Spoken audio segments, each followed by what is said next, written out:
Good morning, girls. Today we will go back to geometry to chapter 4, lesson 5, and the title of the lesson is Triangle Congruence by SSS and SAS. S refers to side and A refers to an angle, so side, side, side, side, angle, side. And today we're going only to talk about side, side, side. Now, just to remember what we've been studying about geometry before we went back to algebra, we were saying that if you have two triangles and they are congruent, the two triangles are congruent, so it means that the three sides of this triangle are congruent to the three sides of this triangle, and the three angles in this triangle are congruent to the three angles in this triangle.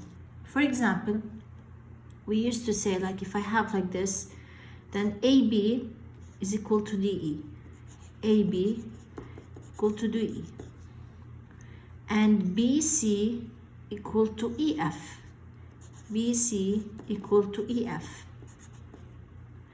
and AC equal to side DF, AC equal to the side DF.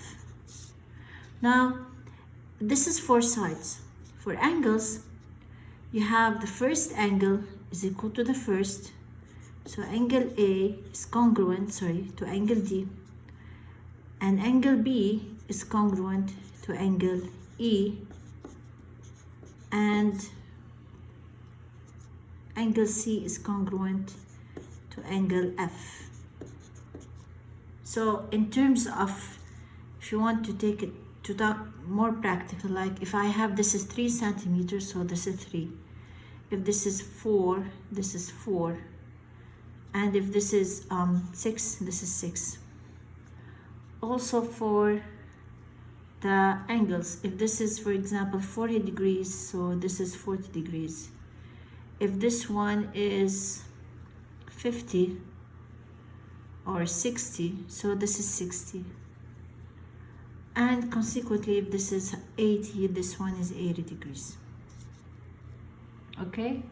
Now, what we've been doing last lesson in geometry, that I asked you to prove these two triangles are congruent, so you had to prove all these 6 points, the three sides and the three angles. Now, we will learn that it's enough to prove only 3 features. No need to prove the 6 of them. Only 3 are enough to prove two triangles are congruent. Because if 3 of them if this one and this one and this one, we can have the 3 of these, so consequently we can have the 3 of these. Now we will do it, we have several methods to prove two triangles are congruent. First method is by an example 1, which is by side, side, side. For example, if you have two triangles like this, this is R, this is P, Q, and S, and they gave you that this one is equal to this one, and this one is equal to this one, and then they said prove that PQR, triangle PQR is congruent to triangle PSR. So let's see, what do I have? First, I have PQ equal PS. So I need to prove this triangle, the one on the top, is congruent to the one below. So you have PQ equal PS, which is given, and QR equal SR, which is also given. So PQ is equal to PS, and QR is equal to RS. Both are given. Now look at the third side.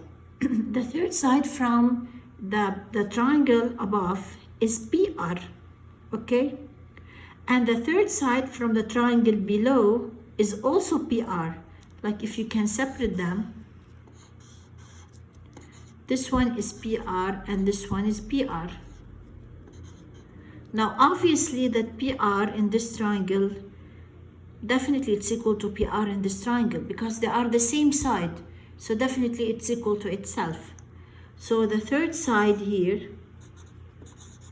from this triangle is equal to the third side here because it's a common side between both of them, between both triangles. Now since I have the three sides from this triangle are equal to the three sides from the other triangle, so consequently I have that both triangles are congruent. PQR is congruent to triangle PSR by, you have to mention the method, by side, side, side. So as you see, no need to prove the 6 of these, okay? It's only enough to have 3 of them. And in this example, we have 3 sides. So if the 3 sides from the first triangle are congruent for the 3 sides of the other triangle, so that's it. The 2 triangles are congruent. And this is example 1. Now you will see later on in other examples that we will prove it using, for example, 2 sides and 1 angle, or 2 angles and 1 side, but this is for the common examples.